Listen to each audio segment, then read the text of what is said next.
Long time no see. Exams, busy, life. But I have been continuing with my Swahili pretty like regularly. A lot has happened actually, in terms of like the urge to speak and things like that. The urge to speak is definitely like, it has been here for like 2-3 weeks, like increasing. And I've been speaking to myself more and more in like full sentences, like exactly how I felt like with Spanish, which is weird because even though I've experienced it before with Spanish, it's interesting, like now learning Swahili, I still never thought that I'd be able to like have that urge, because you listen to native content, you're just like, I don't know if I'll ever be able to like express, like I don't know if I'll ever be able to use it the same way that they do. But it's here, and yeah, it feels awesome, of course. So of course it's been a long time. I don't know how many weeks, I think 17 weeks or something like that since the last time I made a video. So yeah, of course word counts and things have increased. So starting with my word count, last time it was 26,314, and this time it's 35,223. So that's an addition of 8,909 words, which again, for the amount of time, for the amount of weeks, that's not too much, but you have to keep in mind this is the place where it's starting to plateau. I mean, I haven't looked at the graph yet, but I can imagine it's starting to plateau, and so these 8,000 words like are harder to get, because I have to kind of like see them more because they're words of lower frequency, and so that's fine by me. And having 35,000 words is obviously great, generally speaking. But it's interesting, like comparing it with Spanish. I feel like now, similar to how I felt with Spanish before I started using tutors, and you can see the word count. So possibly, you know, because I stopped Spanish when I was at like 26,000 words, something like that. But that was after I used tutors. That's like a month and a half after I started using tutors. So maybe I'll stop Swahili around like, I don't know, 38,000 words, something like that. Who knows? We'll see.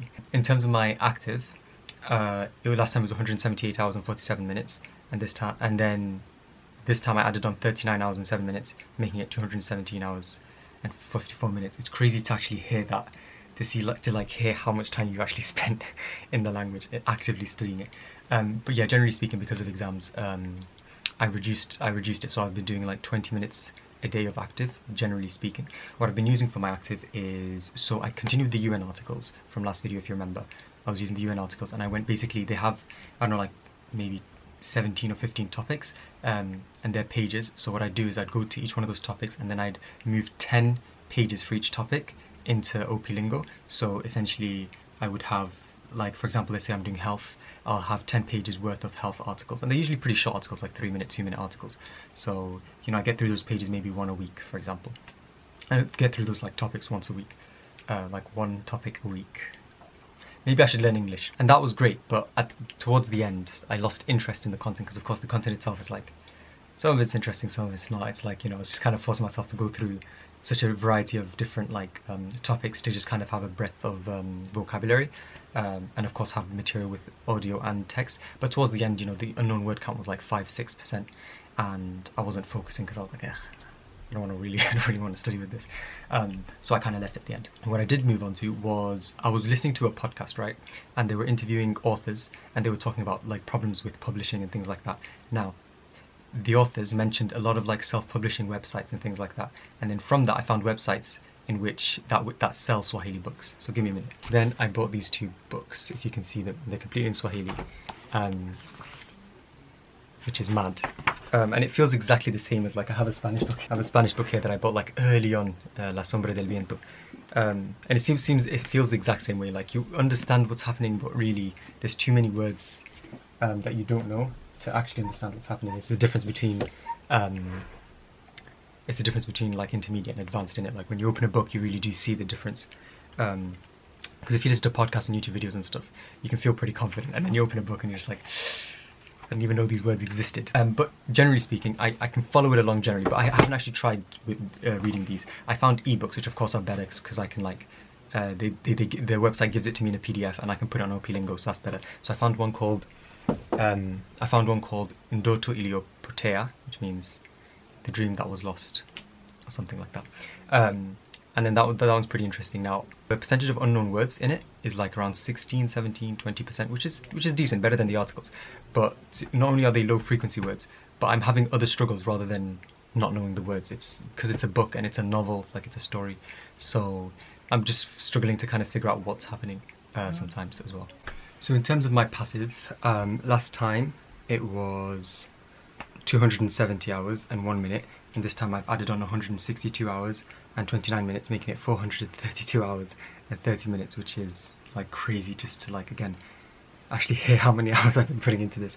I keep finding more and more good passive listening content, so I'm happy about that. It keeps me in it, because if you don't have good content at this stage where you can understand native content, it's going to be very hard for you to kind of continue.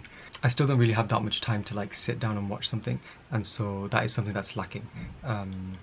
I do it sporadically, but time-wise, generally speaking, I kind of just keep it to listening passively while I'm doing something else or before I go to sleep or that kind of thing. And of course, I'm not listening to any like thing. I'm not listening to the same things that I actively study. I haven't done that throughout this entire 17-week period, or however long it is. Yeah, it's just purely native stuff.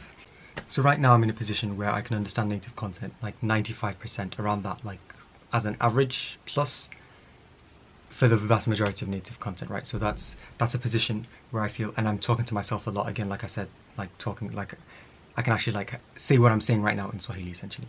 Of course I'll stutter, I'll maybe forget a word or here or there, but like it will flow and you'll get what I mean at the end of the day. So so this is a good time for me to start outputting essentially. So I want to get, so I'm going to basically do the same thing that I did with Spanish, which is have 3 weeks, 4 hours in each week on average. Essentially that's going to be the situation.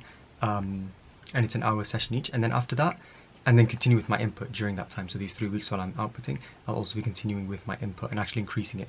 So continue with my passive, purely Swahili, and with my active, try to bump it from 20 to maybe 30, 35, 45 minutes. Try to like push it as much as possible, because I feel like remembering from like when I did this with Spanish, my input during my output was super important to make sure my output was like worth it essentially. Like I got the most out of that hour because I'd speak, and then I'd recognize parts of the language that I'm not too good at, and then when I go back to my input, I kind of recognize them and it's stronger the next time. And I feel like all of this is very observational in the sense that I'm not saying that I do this actively. I just speak and then I listen and read. I feel like it all happens unconsciously while I'm studying the active content, that my mind is now kind of like tuned in to pick out that pronunciation thing that I missed. Pick out that kind of like, how do you say this idea, how do you say that idea. Like one of the ones for Spanish and Swahili is like, the more I study, the better I get. For example, the way, that kind of sentence structure, I always find that one a bit like, how do you say that? And if I couldn't say it, my tutor told me, I obviously forgot it, but then my mind tuned in, and then in my input I got it, and then yeah.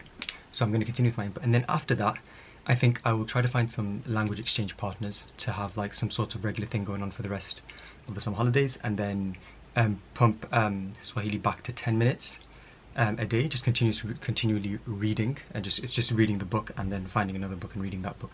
But then I'll probably be moving on to my next language, which I kind of already have started with to some extent and probably will start with in the next 3 weeks.